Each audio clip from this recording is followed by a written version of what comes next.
7 activities in sequence which can help us in understanding project closing. The first thing I need to do is take an acceptance of my project deliverables and also acceptance on should I initiate the project closer. I need to take that approval.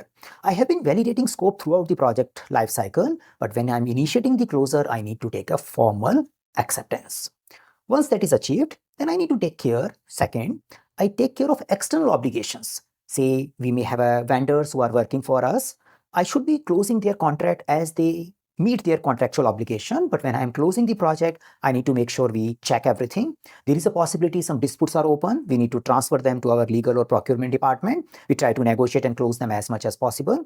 This activity becomes very critical when you are having abnormal project closure. You are abandoning the project in between. Then you need to work closely with many vendors to take care of their obligation. The third possible thing you will do is you will do transitioning of your deliverable. So you will work with your receiving party. It could be product owners, it could be client or operational team, and make sure you provide training, documentation, all the things which are needed so that they can start consuming, using that product well to achieve benefits. So I need to perform those transitioning activities as well.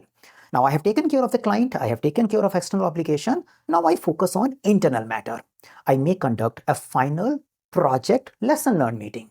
So we talk about our good and bad experience and we try to compile things because we want to make sure our learning also get used in the organization. So we prepare and do the lesson learned. Now after doing the lesson learned, step 5, I start preparing the final project report. Now, can I prepare a project report before the lesson learned? Actually, it's a little iterative because in the project retrospective or a lesson learned meeting, you do want to talk about what we have done in the project. At the same time, some of the results of the lesson learned or a retrospective meeting may also need to be added in a project closure report. So you prepare the final project closure report or update the final project report. Now, once it is done, then you archive all the information. Step 6. You archive the information related to your project, your reports, and all the documents. The information related to working with vendors and with the clients becomes very critical. So we need to make sure all invoices, all sign-offs are put properly. Your organization may have a compliance-related requirement for that. And after this archival, you also notify respective departments so that they can include it in their organization process assets.